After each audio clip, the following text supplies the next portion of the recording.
जब हमने एनालाइज किया तो देखा, ध्यान से देखना, मॉनसून क्लाइमेट, मॉनसून ऑप्शंस देखो पहले, मेडिटेरेनियन, मेडिटेरेनियन, इक्वेटोरियल, इक्वेटोरियल।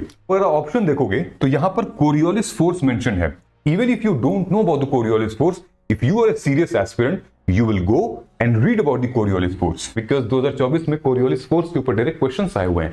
ये देखो यहां पर ट्रैप है, कॉन्स्टिट्यूशन ऐसा कोई टर्म डिफाइन नहीं किया है। प्रेसिडेंट वाले पूरे 10 सालों में, 15 सालों में आपसे ये पूछ रहा है मौर्यन के टाइम पे और गुप्ता के टाइम पे कैसे क्वेश्चंस आए थे, स्लेवरी और सोशल प्रैक्टिस से क्वेश्चंस आए थे उस टाइम पे, अशोकास के रॉक एडिक्ट से 3-4 बार क्वेश्चन बन चुके हैं। विच of the following statement correct regarding Somnath temple. अब देखिए ये क्या आया था, 20 जनवरी 2022 को इन्होंने इनॉग्रेट किया था, तो जनवरी का न्यूज पूछ दिया हमारे करंट में 2022 के आर्ट एंड कल्चर में। डॉल्फिन से रिलेटेड बेटा आपको पढ़ना ही पढ़ना है, ये हमारी नेशनल एक्वेटिक एनिमल है, आ चुका है 2015 में question. In the last 10 years कुछ लगभग 14 to 15 format type of questions हैं, ठीक है, जो कि यूपीएससी आपसे प्रीलिम्स में पूछ रहा है। पेयर वाइज आता है, रिजर्वॉयर्स और स्टेट्स, ठीक है। यहां क्या होता है, ये जो पेयर वाइज होते हैं वो आईआर में थोड़े पॉपुलर हैं, हिस्ट्री में थोड़े से पॉपुलर हैं और ज्योग्राफी में थोड़े से पॉपुलर हैं। 1000 questions, yes I have analysed for you and now what I have found is something which is really mind blowing.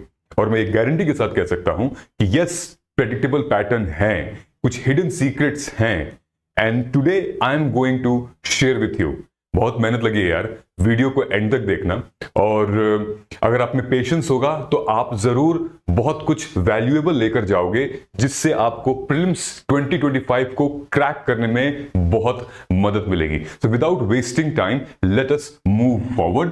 So in this video we will talk about the repeated topics and question format that you need to focus for your prelims. We will talk about how to fine tune your revision ताकि आप ये last के 50-60 days में आपको बहुत benefit मिल सकेगा। कुछ common traps हैं जो कि यूपीएससी हर साल फंसाती है आपको, वो भी हम अभी देखेंगे। साथ में how to use this pattern ताकि आपका रिवीजन हो और आप बाकियों से जिन्होंने इस वीडियो को 30 सेकंड में 1 मिनट में इग्नोर कर दिया है, उनको मतलब उनसे आप आगे निकल जाओगे, ठीक है। So let's get started. In the last 10 years what we have observed that number of question from 2011 to 2023 and 1995 to 2023, ठीक है। ये एरिया देख रहे हो आप, एंशिएंट हिस्ट्री से लेकर ये यहां तक और लगभग ये ज्योग्राफी तक, ये हमारा एक ऐसा एरिया है जहां पर ये स्टैटिक पोर्शन के अंदर आता है। ये सारे area ancient, medieval, modern, polity, economy, geography, यहां से 80% क्वेश्चन हमारे स्टैटिक पोर्शन के आते हैं, ठीक है। 80% क्वेश्चन जो स्टैटिक पोर्शन से आते हैं, और बाकी के जो हमारे टॉपिक हैं art and culture, environment, science and tech, और ये जो करंट अफेयर है और आईआर है, ये हमारे होते हैं करंट ओरिएंटेड। इसमें से 80% क्वेश्चन जो हैं वो करंट ओरिएंटेड, मतलब कि पिछले 1, 2, 3 साल के करंट कंटेम्प्रेरी इवेंट से आते रहते हैं। दोनों की वेटेज जो है वो हमने देखा है पिछले 10 सालों में अब काफी ज्यादा बढ़ गई है। स्पेसिफिकली इसकी वेटेज जो environment, science and tech, IR, art and culture की, पहले यहां पे 70-30 रेशियो हुआ करता था, लेकिन पिछले 5 सालों में हमने देखा है कि 55 और 45 का रेशियो हो रहा है। जितना इंपॉर्टेंट आपका ये सब्जेक्ट है उतना ही इंपॉर्टेंट अब आपका ये सब्जेक्ट हो रहा है। अब सब्जेक्ट वाइज चलते हैं, ठीक है। आई एम टेलिंग यू कि इस तरीके की एनालिसिस जो है वो आपको प्रीलिम्स में श्योर शॉट 30 मार्क्स देकर जाएगी अगर आप ध्यान से देखोगे तो। Now watch it very carefully, ठीक है। ये देखो एक पैटर्न आपको दिखेगा कि repetitive pattern theme in geography 2014, 2015, 2024 में, ठीक है। जब हमने एनालाइज किया तो देखा, ध्यान से देखना, मॉनसून क्लाइमेट, मॉनसून ऑप्शंस देखो पहले, मेडिटेरेनियन, मेडिटेरेनियन, इक्वेटोरियल, इक्वेटोरियल, तीसरे वाले में इक्वेटोरियल, ठीक है। आपको अब तो टॉपिक पता चल गया कि कौन से टॉपिक का है, कौन से चैप्टर का है, थीम का है। अब कैसे क्वेश्चंस आ रहे हैं ये देखो। पहले पूछ रहा है कि the seasonal reversal of wind is a typical characteristic of, ठीक है। Seasonal reversal of wind is a typical characteristic of, आप आराम से कह सकते हो मॉनसून। अच्छा, जब आप मॉनसून पता कर लिए तो आपने अगर 2014 में कोई बच्चा तैयारी अगर 15 की कर रहा होगा तो वो जरूर पढ़ेगा, इक्वेटोरियल पढ़ेगा, मेडिटेरेनियन पढ़ेगा। अगर वो एक पढ़ लिया तो 2015 में सवाल आ गया यहाँ पे क्या गया था यहाँ पे, इसने पूरा डिस्क्रिप्शन दिया हुआ है, ठीक है, कि ये कौन सा रीजन है एबो पैसेज में डिस्क्राइब किया हुआ है, इन चारों में से कौन सा रीजन है, ठीक है, कि each day more or less the same, morning clear रहती है, ब्राइट रहती है, सी ब्रीज होती है, sun climbs high at the sky, heat mounts up, dark cloud, ऐसे करके। तो आप कहेंगे कि भाई ये इक्वेटोरियल है, ठीक है। अब इक्वेटोरियल का आपको पता चल गया, आपने मेडिटेरेनियन भी पढ़ लिया, आपने मॉनसून पता ही था, आपने सवाना भी पढ़ लिया। नाउ 2024 में लेटेस्ट, इस पिछले साल क्वेश्चन क्या आया था कि ये जो है 1 2 3 ये डिस्क्रिप्शन है, किस टाइप ऑफ क्लाइमेट के डिस्क्रिप्शन है, तो आप बताएंगे ये है वेस्ट, मेराइन वेस्ट कोस्ट की। अब क्या आप करेंगे 2025 के लिए कि आपको फिर से इक्वेटोरियल टाइप पढ़ना है, उसके डिस्क्रिप्शन पढ़ने हैं, ठीक है, चाइना टाइप पढ़ना है, ह्यूमिड सब ट्रॉपिकल टाइप पढ़ना है, उसके डिस्क्रिप्शन पढ़ने, कौन सी कंट्री में ये फॉल होते हैं। आई बात समझ में? This is how you have to prepare for your examination and we have what done कि हमने फॉर एग्जांपल क्लाइमेटोलॉजी का पिछले 10 से 12 साल के प्रीवियस ईयर क्वेश्चन पेपर को एक्सट्रैक्ट किया और देखा कि क्लाइमेटोलॉजी में इन सेक्शन से काफी क्वेश्चंस बने हुए हैं। तुम अगर इसको भी पढ़ लेते हो पूरा, तुम्हारा climatology cover and you will be able to get +4 marks easily, ठीक है। कैसे है, 18 क्वेश्चंस आए हैं क्लाइमेटोलॉजी में 10 साल के, तो तुम ये लगा लो ऑलमोस्ट 2 क्वेश्चंस तो बने ही बने, मतलब 4 मार्क्स को तो बने ही बने, यानी कि radiation and surface cooling, heating mechanism and atmosphere, absorption of infrared radiation, troposphere and structure, ऐसे करते हुए ये पूरा, and I have made this for you, okay, so I'm not asking you to just take this thing and then revise, make sure कि क्या आपका ये आपके नोट्स में ये सारी चीजें हैं या नहीं, अगर नहीं है तो आज ही इसको इंक्लूड करो। This is going to be extremely important because that's how UPSC wants to answer, I mean to ask questions from you. Okay, that's how UPSC wants to know these information from these things, ठीक है। ये मत देखो कि तुम क्या पढ़ रहे हो, ये देखो कि कैसे क्वेश्चंस पूछे जा रहे हैं, ठीक है। फिजिकल ज्योग्राफी में 10 क्वेश्चंस आए हैं लगभग 10 सालों में, ठीक है। क्या क्या है, आर्कियोलॉजिकल स्टडीज से, जियोलॉजिकल फैक्टर से, वेदरिंग ऑफ रॉक से, ये इंपॉर्टेंट है, ठीक है, कि फिजिकल वेदरिंग क्या होती है, क्लाइमेट वेदरिंग क्या होती है, बायोलॉजिकल एक्टिविटी क्या होती है वेदरिंग में, अर्थक्वेक, ये तुम्हारा डिजास्टर मैनेजमेंट और पोल्यूशन, क्लाइमेट, इन्वायरमेंट और इनसे मिक्स है, ज्योग्राफी से मिक्स है। These are the important areas जहां से UPSC has asked question. What I have done is कि मैंने इन सबको एक माइंड मैप में कन्वर्ट कर दिया है only for you, so that you will be able to grasp it 100%। What foundation principle से पूछ रहा है क्लाइमेटोलॉजी के कि रेडिएशन और सरफेस कूलिंग क्या होती है बेटा, एब्जॉर्प्शन ऑफ इंफ्रारेड रेडिएशन क्या होता है, which has been asked in 2023, ठीक है। एटमॉस्फेरिक एंड वेदर मैकेनिज्म से क्या पूछ रहा है, heating mechanism and tropospheric structure के लिए 2024 में आया है। दीज, ये जो चीज है ये 2024 latest UPSC as asked in atmospheric and weather condition, alright. Atmospheric circulation and dynamic, again last year the question came कहां से, effect of Coriolis force on wind pattern से क्वेश्चंस आए हुए हैं। इसको देखो अगर कहीं पे आपका मिसिंग हो रहा है, so here is the time to just include these things in your revision and you will see a tremendous amount of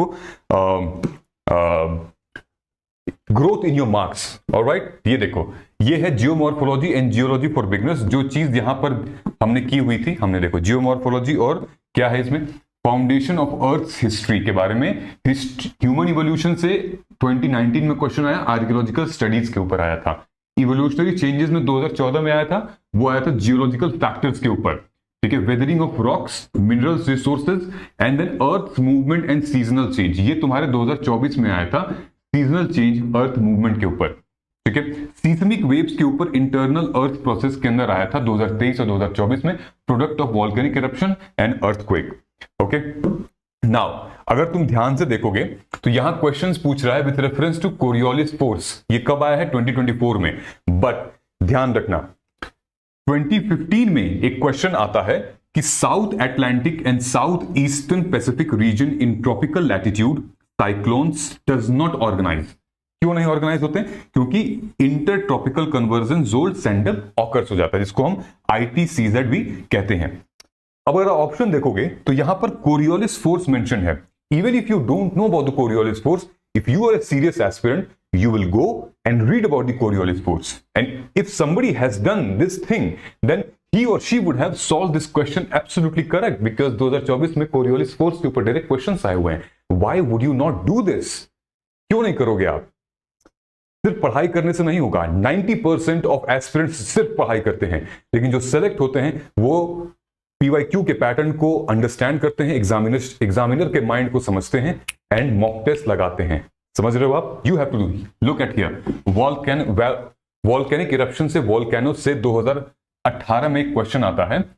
ये सही है, ये सही है, ये गलत है. मैं आपको आंसर डायरेक्ट बता रहा हूं. क्यों? क्योंकि Barren Island lies 140 kilometre east of Great Nicobar, नहीं पोर्ट ब्लेयर होगा. तो how are they forming question so that you can be trapped. ठीक है, तो यहां पर पोर्ट ब्लेयर होगा 140 किलोमीटर ईस्ट. बाकी all the statements are right. यहां देखोगे ये आपका क्वेश्चन जो है वो डीएम, डिजास्टर मैनेजमेंट, इनफैक्ट तुम्हारे एनवायरमेंट एंड देन ज्योग्राफी से भी रिलेटेड है कि how many of the above product of volcanic eruption. ये चारों होंगे हमारे above product, pyroclastic dust, ash dust, nitrogen, sulphur and all. Alright, आप सोच के देखिए कि अगर इस तरीके की इन डेप्थ एनालिसिस अगर हम हर सब्जेक्ट की करें, हर एक क्वेश्चन की, हर एक टॉपिक की करें, तो हमारे क्लैरिटी कितनी अच्छी बढ़ जाएगी. ये सेम चीज जब हमने PYQ अस्त्रा में किया तो स्टूडेंट्स का क्या रिस्पॉन्स था आप खुद सुनिए. कैसा रहा आपका PYQ अस्त्रा? Have you watched all the videos and all? Quite clear, very nice. समझ गए? बहुत अच्छे, हाँ सर, बहुत अच्छे वीडियोस थे. मतलब उनसे काफी टॉपिक्स क्लियर हो गए हैं कि किस टॉपिक पर ज्यादा फोकस करना है. माइक्रो थीम्स बताए थे, उनको मैं अच्छे से रीड कर रही हूँ, उनके शॉर्ट नोट्स बना रहे हूँ और उनको याद करने की कोशिश कर रही हूँ. उसका जो आपका वीडियो, इसमें सब कुछ इतना क्लियर है कि डाउट मतलब आ नहीं रहे हैं. उसमें ऑलरेडी सारी चीजें क्लियर की हुई हैं. And I was not focusing on revision, and basically I was not focusing on PYQ. When I just saw your video that of PYQ analysis, I didn't know that I need to work on a detail orientation should be done. So I got to know more about it. So this time I'm planning for that. So I just completed yesterday only polity, and then I just gave the test of 2020 only after just completing polity. So at that, I scored 84. So I thought that even in one subject, if I can do well, then after completing every subject as per your analysis, then I can do more better. I had even registered many places, and I didn't got about this level of PYQ analysis step. I saw the notes of what you gave, sir. Actually, it's a great note, sir. I never ever saw that type of notes.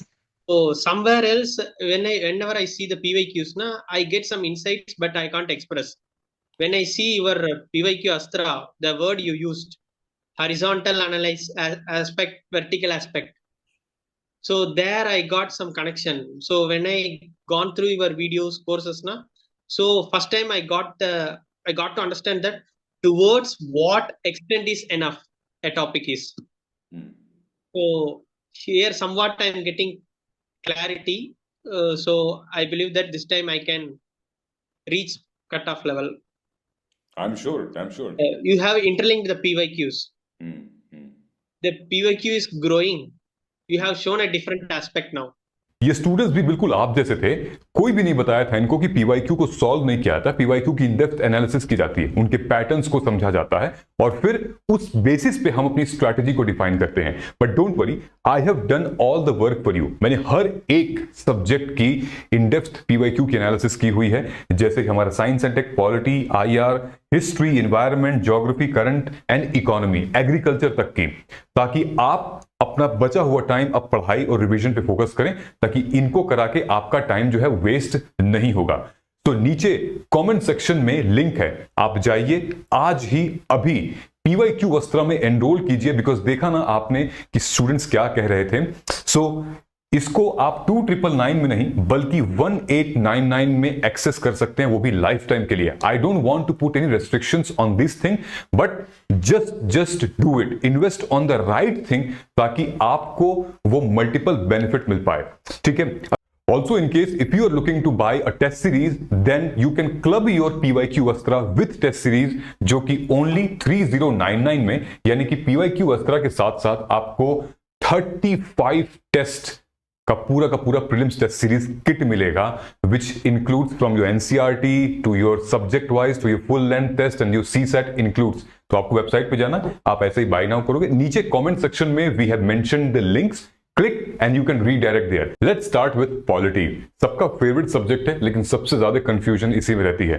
Polity में जब हमने पिछले 10 साल की quick analysis की तो हमें इतना सारा ट्रैप मिला, इतना ट्रैप मिला कि मतलब बच्चे कंफ्यूज हो ही जाएंगे। अब देखिए कैसा ट्रैप मिला। 2023 में क्वेश्चंस आ रही है, हमने प्रेसिडेंट के इलेक्शन के ऊपर हमने क्वेश्चंस को निकाला है, राइट। सो 2023 में ये दोनों क्वेश्चंस आए थे। देखिए क्वेश्चंस क्या कह रहा है कि डायरेक्ट क्वेश्चन ये कह रहा है कि जब प्रेसिडेंट के इलेक्शन जो है वो जब वॉइड डिक्लेयर हो जाएगा सुप्रीम कोर्ट द्वारा, तो क्या उसके जितने भी काम थे, जितने भी काम किया था उन्होंने, क्या वो सब कुछ नल एंड वॉइड हो जाएगा?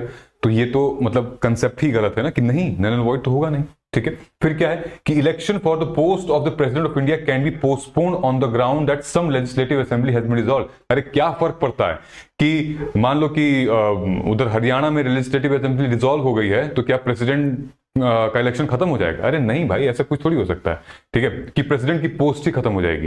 ये भी गलत है। दूसरा, when a bill is presented to the president of India the constitution prescribe time limit within the, नहीं, कोई टाइम लिमिट नहीं है फिलहाल तो ये नन होगा इसका पूरे के पूरा इसका ऑप्शन, ठीक है। तो यहां पर कंसेप्ट की क्लैरिटी जरूरी है, ठीक है। कंसेप्ट है मतलब पता है आपको, प्रॉपर्टीज फंक्शंस पता है, then you will be able to do it. Now ये देखो यहां पर ट्रैप है।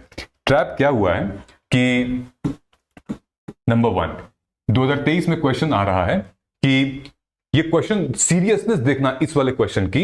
Supreme Court of India has held in some judgement की रिजर्वेशन पॉलिसीज जो कि आर्टिकल 1604 में दी गई है कॉन्स्टिट्यूशन के अंदर, that India would be limited by the article 335 for maintenance of efficiency of the administration, ठीक है। ये आपका सही स्टेटमेंट है। अब सेकंड स्टेटमेंट क्या कह रहा है, ध्यान से देखना, ये ट्रैप है कि आर्टिकल 335 जो ये वाला आर्टिकल है, constitution of India defines the term efficiency of the administration. तो भाई साहब कॉन्स्टिट्यूशन ऐसा कोई टर्म डिफाइन नहीं किया है, तो यहां पे आंसर क्या आएगा? स्टेटमेंट 1 जो है वो करेक्ट है, लेकिन 2 इसका सही एक्सप्लेनेशन नहीं है, ठीक है। तो यहां पर क्वेश्चन टिपिकली एप्लीकेशन बेस्ड है, इंटरप्रिटेशन बेस्ड है, और रेलेवेंस ऑफ फंडामेंटल राइट है with the context of the constitution as well as connecting constitutional provision, ठीक है। अब इस क्वेश्चन को देखिए, ये क्वेश्चन रिपीट हुआ है। कोई भी व्यक्ति, for example if you are preparing for 2023 and if you have done 2018 का PYQ, then you will be able to solve it. कैसे? ध्यान से देखते हैं हम लोग। यहां पे क्वेश्चन पूछ रहा है इलेक्शन ऑफ द प्रेसिडेंट के ऊपर। क्या है कि with reference to president election the value of vote of each MLA varies from state to state. सही है।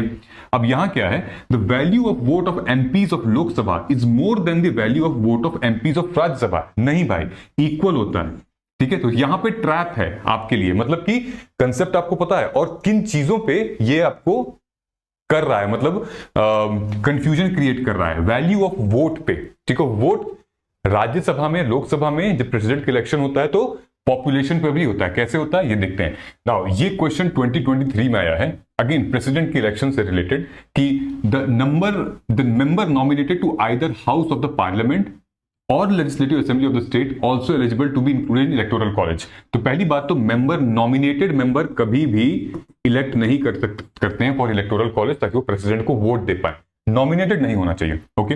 दूसरा क्या है, higher the number of elective assembly seats higher the value of vote. नहीं, पॉपुलेशन के बेस पर होता है, नॉट सीट के बेस पे होता है, ठीक है। ये भी इसका स्टेटमेंट, ये भी गलत है। Only the fourth statement is correct, मतलब कि ट्रैप आप देख रहे हो कहां पर फंसा हुआ है, ठीक है। यहां पर value vote of each MLA of Puducherry is higher than that of Arunachal Pradesh. Yes, value vote of Puducherry 16 and Arunachal Pradesh का 8 है, तो ये करेक्ट स्टेटमेंट है, ठीक है। तो this way what you have to study.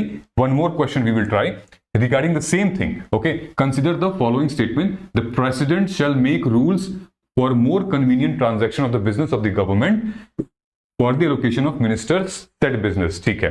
यहां क्या है, all executive action of the government of India shall be expressed to be taken in the name of prime minister, नहीं होगा, president होगा, ठीक है। वर्ड से इंटरलिंक कर दे रहा है आपको, जो कंसेप्ट की क्लैरिटी होनी जरूरी है। मतलब कि प्रेसिडेंट वाले पूरे 10 सालों में, 15 सालों में आपसे ये पूछ रहा है duties of the president in parliamentary process, reports laid before, कौन कौन से रिपोर्ट जो है प्रेसिडेंट पार्लियामेंट में दे देता है। Executive power and role in the governance, rule making power and executive actions से रिलेटेड क्वेश्चंस पूछ रहा है। President rule and article 356, consequence of the president rule क्या होगा उस स्टेट पर, election process and vote value, value of vote in electoral college, miscellaneous and legal aspect, supreme court declaring election void, क्या है power इससे related. ऐसे ये हमें पता चला है इस 1000 एमसीक्यूज को, पीवाईक्यूज को हमने जब एनालाइज किया है तो, ठीक है। ये देखो, इसको हमने क्या कर दिया है, माइंड मैप में तब्दील कर दिया है। गवर्नर एंड रिलेटेड प्रोविजन, इसका आप स्क्रीनशॉट ले सकते हो, इसका पीडीएफ आप डाउनलोड कर सकते हो, या फिर बेटर आपके लिए ये रहेगा कि आप भाई पीवाईक्यू अस्त्रा ही एनरोल कर लीजिए एक बार में, and that's it, you will be able to get through all the documents related to it. History में देखो, आर्ट एंड कल्चर की अगर हम बात करें, history includes ancient, medieval, modern and art and culture. If you talk about, बहुत लोग, मैंने बहुत वीडियोस देखी है यूट्यूब पे कि हिस्ट्री नहीं आती है मत पढ़ो, ठीक है मत पढ़ो, ओके। व्हाट इफ कि अगर हिस्ट्री का पोर्शन इंक्रीज कर दे यूपीएससी, क्या होगा? व्हाट इफ अगर हिस्ट्री का पोर्शन इंक्रीज कर दी, आर्ट एंड कल्चर का पोर्शन इंक्रीज कर दी, मॉडर्न से क्वेश्चन इंक्रीज कर दी, तो क्या होगा? ठीक है, तो उस टाइम के लिए, सो आई एम नॉट, भाई मैं आपको पैनिक नहीं दे रहा हूं, मैं कह रहा हूं कि बी प्रिपेयर्ड, ठीक है। एटलीस्ट आप प्रीवियस ईयर क्वेश्चन पेपर के 15 साल के क्वेश्चंस तो करके आप जाओगे, ठीक है। अब देखोगे कि इस पूरे सर्कल में सबसे ज्यादा, अगर क्योंकि हिस्ट्री 4 पार्ट्स में डिवाइड है, तो 16% वेटेज इसका बन रहा है हिस्ट्री का। वहीं सबसे ज्यादा क्वेश्चंस जो हिस्ट्री के बाद वो है इकोनॉमी में, ठीक है। लेकिन इकोनॉमी एज अ होल ये टॉप 1 सब्जेक्ट बन रहा है। अगर हम, ये तो 4 हिस्से में डिवाइड है, तो जाके ये 16.1 बन रहा है, ठीक है, ठीक है। ये देखो, environment, then science and tech and geography का, ठीक है। इंपॉर्टेंट यहां पर यह है कि हमें पीवाईक्यूज को समझना पड़ेगा। अब जैसे देखोगे तो मौर्यंस और गुप्ताज में जो इंपॉर्टेंस थी इनकी, उसी से यूपीएससी सवाल पूछता है। जैसे इंपॉर्टेंस क्या थी इनकी, कि ये पहले मेजर एम्पायर थे, और ये पहले ऐसे थे इंडियन हिस्ट्री में जिनकी एक सेंट्रलाइज्ड एडमिनिस्ट्रेशन थी, इफेक्टिव गवर्नेंस थी, और अपनी इकोनॉमिक और सोशल रिलीजियस एडवांसमेंट के लिए जाने जाते थे। उस टाइम पे ये कुछ भी करते थे तो वो भाई मतलब एक अच्छा तरीके का बन जाता था। अब गुप्ताज जो थे, वो कहा जाता है कि गोल्डन एज ऑफ इंडिया था इस टाइम पे। क्यों? क्योंकि वहां पर आर्ट, साइंस, एडमिनिस्ट्रेशन, इस पीरियड में जो है वो कंसोलिडेट ऑफ हिंदू कल्चर आया, फिर राइज ऑफ इंडियन सिविलाइजेशन आया। तो इसी से रिलेटेड यूपीएससी सवाल भी पूछता है। अब हमने यहां पे क्या किया था कि देखो, ये पूरी इन डेप्थ एनालिसिस हमने की हुई थी, ठीक है। तो पीवाईक्यू अस्त्रा में ये सब आपको मिल जाएगा, ठीक। क्या है ये कि मौर्यन के टाइम पे और गुप्ता के टाइम पे कैसे क्वेश्चंस आए थे, स्लेवरी और सोशल प्रैक्टिस से क्वेश्चंस आए थे उस टाइम पे। अशोकास के रॉक एडिक्ट से 3-4 बार क्वेश्चन बन चुके हैं। अशोका के धम्म और रिलीजियस टॉलरेंस, डिपिक्टिंग अशोकास इंस्क्रिप्शन और रॉक कट आर्किटेक्चर, इस पे क्वेश्चंस बने हुए थे मौर्यन से। गुप्ता में क्या था कि मैंने बताया था ना कि गोल्डन एज था भाई। गोल्डन एज तो भाई इंपॉर्टेंट है ना, लैंड मेजरमेंट होगा, ट्रेड एंड कॉमर्स होगा, सोशल इकोनॉमिक होगा, फिर अर्ली मेडिवल डायनेस्टीज थी, क्रोनोलॉजी क्या थी इनके इवेंट्स की, इकोनॉमी का मतलब इंस्ट्रूमेंट्स क्या थे मेडिवल इंडिया में जाते जाते, ठीक है। अब आर्ट एंड कल्चर की अगर हम बात करते हैं, पूरा हम करेंगे तो भाई टाइम बहुत ज्यादा हो जाएगा। आर्ट एंड कल्चर की बात करते हैं तो 2024 में एक क्वेश्चन आए थे हमारे पास कि how many of the above properties are included in 2023, ठीक है, यूनेस्को वर्ल्ड हेरिटेज साइट में। तो ये करंट से ओरिएंटेड था। सो आई एम टेलिंग यू कि how UPSC asks questions in art and culture from the current affairs, ठीक है। ये देखो, ये क्वेश्चंस क्या था, 18 सितंबर 2023 को न्यूज आई थी, Hoysala temple in Karnataka and Shanti Niketan is now the part of world UNESCO, ठीक है, वर्ल्ड हेरिटेज। ये होगा, इसका आंसर ये होगा, ठीक है। ये न्यूज आई थी, ठीक है। अब देखिए नेक्स्ट क्या है। नेक्स्ट भी हमारा है कि 2024 में आया था, विच of the following was the latest inclusion in the intangible cultural heritage, तो हमारा गरबा डांस होगा। ये भी न्यूज आई थी 6 दिसंबर के आसपास में। ये न्यूज देखिए, prime minister recently inaugurated new circuit house near Somnath temple at Veraval. तो which of the following statement correct regarding Somnath temple. अब देखिए ये क्या आया था, 20 जनवरी 2022 को इन्होंने इनॉग्रेट किया था, तो जनवरी का न्यूज पूछ दिया हमारे करंट में 2022 के आर्ट एंड कल्चर में, ठीक। एक और देखिए, यहां पर ये आया था 2003 में 22 के, world second tallest statue sitting pose of Ramanuja was inaugurated, इतना इतना इतना, which one of the following is correctly teachings. तो ये न्यूज तो थी लेकिन क्वेश्चन क्या था, हिस्टोरिकल था। तो ये न्यूज आई थी 30 जनवरी 2022 को, तो यहां पर ये क्वेश्चंस पूछ दिया गया था। अच्छा, एक और चीज मैंने ये पैटर्न भी देखा है कि जनवरी का जो करंट अफेयर है वो काफी इंपॉर्टेंट होता है पूरे का, चाहे पॉलिटी, इकोनॉमी, हिस्ट्री, आईआर, सब की जनवरी के करंट अफेयर से बड़े क्वेश्चंस आ रहे हैं। दूसरा, एक तो अप्रैल से भी आते हैं, और तीसरा मैंने को देखा है कि लगभग अक्टूबर, मतलब एक तो सितंबर भी था और अक्टूबर था, मतलब ये मैंने एनालाइज किया है, मैंने आपको बता रहा हूं कि काफी क्वेश्चंस बनते हैं जनवरी के, अप्रैल के और अक्टूबर और सितंबर के करंट अफेयर से क्वेश्चंस पूछा जाता है। मैंने क्या किया था, ये पूरा है आपका माइक्रो थीम, पूरी की पूरी आर्ट एंड कल्चर के ऊपर। ये सब कुछ आपको पीवाईक्यू अस्त्रा में डिटेल में मिलेगा।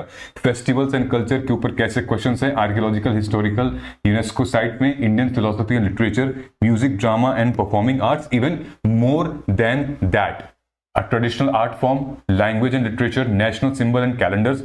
This is what I have analyzed for you. This is the real gold which you should be looking for it. Okay?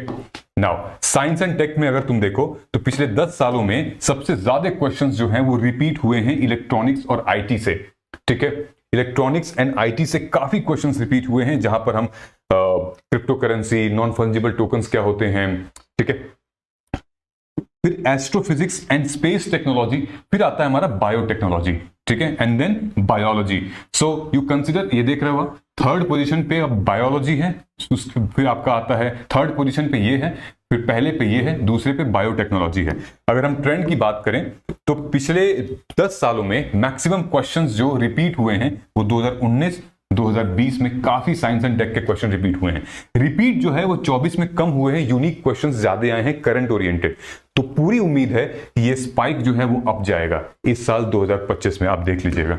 ठीक है, नाउ अगर मैं बात करूं बायोटेक्नोलॉजी की, तो ये मैंने माइंड मैप क्रिएट कर रखा है कि 10 सालों में बायोटेक्नोलॉजी से कहां-कहां क्वेश्चंस आए थे, और बायोटेक्नोलॉजी के अंदर 2020 में मैक्सिमम क्वेश्चंस पूछा गया था, वो भी नैनो टेक्नोलॉजी, इसके जेनेटिकली मॉडिफाइड क्रॉप से related, vaccine, gene editing, genome sequencing, vaccine, DNA, RNA, cloning and reproductive biology, इससे क्वेश्चंस फंसे हुए थे।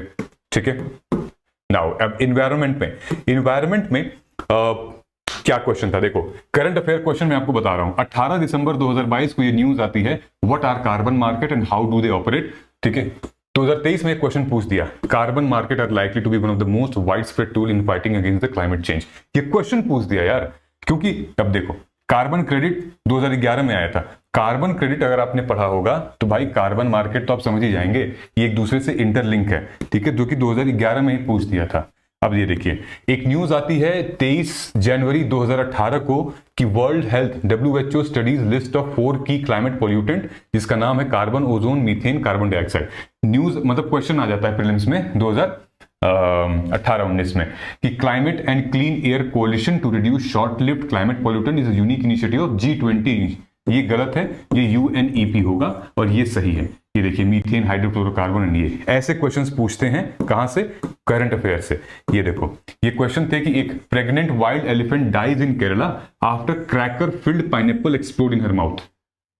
ठीक है, बस इतना हुआ था, लेकिन क्वेश्चन आ गया था प्री में, ये with reference to Indian elephant consider the following. ये लोग हैं, ठीक है, ऐसे न्यूज पकड़ते हैं। ठीक, अब बताओ, इस साल डॉल्फिन का वो हुआ है, सर्वे हुआ है भाई, पॉपुलेशन का इसका सर्वे हुआ है, इसी साल हुआ है, अभी फरवरी में हुआ है।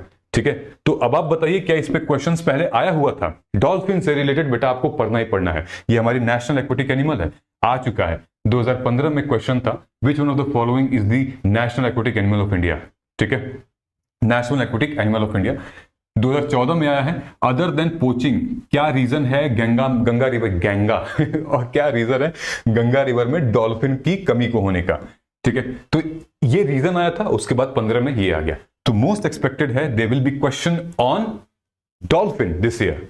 ऑलराइट, देखो कार्बन, जो कार्बन कीवर्ड है यूपीएससी का फेवरेट कीवर्ड है। ठीक है, विच of the following is a statement based social cost of carbon, क्या होता है ये बताओ आप।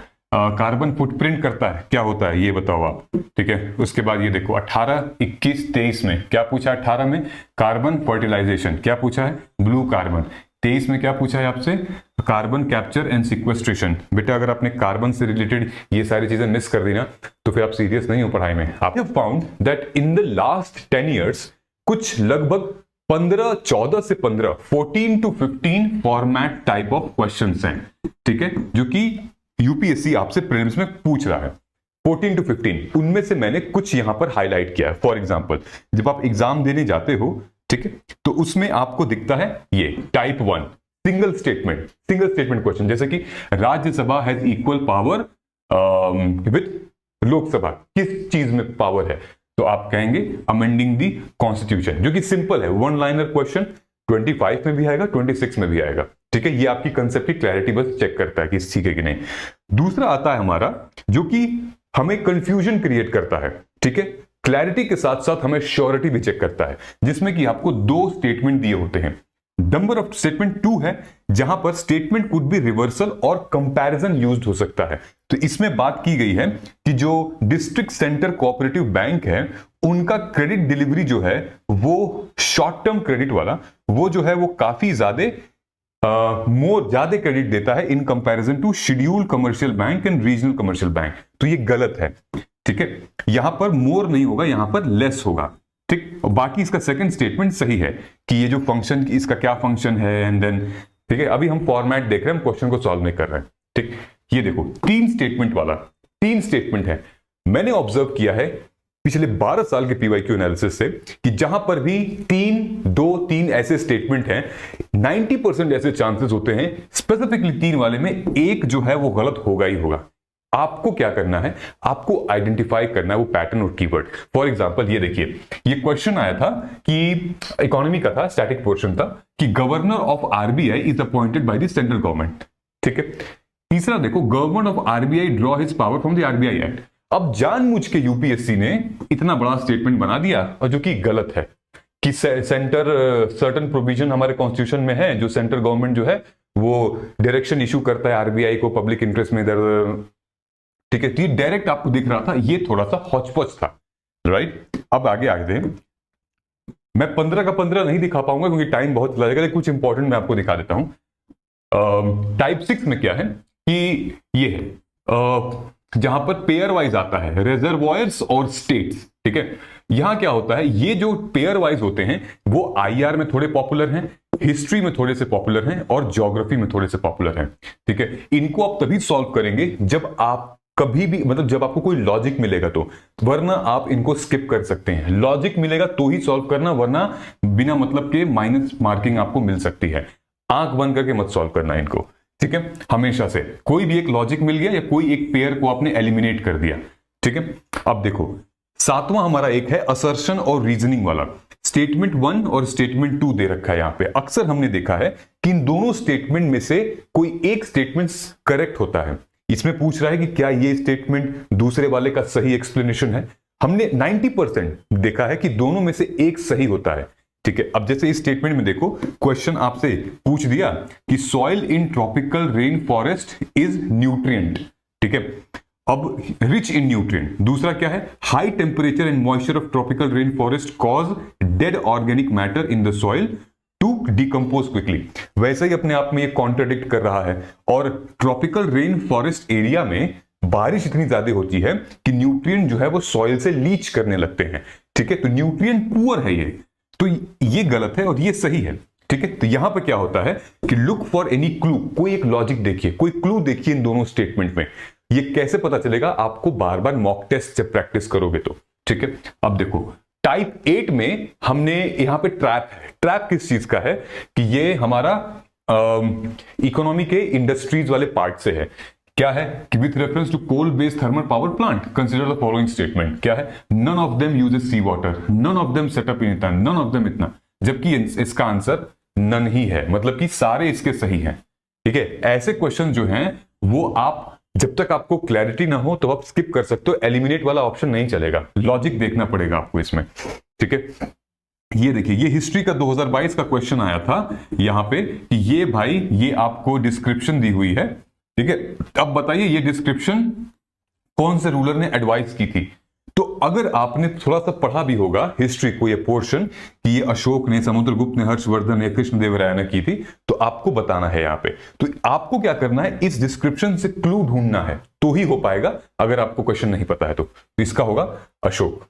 ठीक है, आपको करना ही पड़ेगा। अब आपने पॉलिटी, ज्योग्राफी, इकोनॉमी, हिस्ट्री ये सब देख लिया है, अब इसको यूज कैसे करेंगे। सी मैं आपसे फिर भी रेकमेंड कर रहा हूं, गो एंड ज्वाइन PYQ अस्त्रा। उसमें मैंने डिटेल में बताया है कि एक एक टॉपिक, एक एक सब्जेक्ट को तुम कैसे यूज कर सकते हो, नोट्स कैसे बना सकते हो, रिवीजन कैसे कर सकते हो, so that it will be very very helpful for you.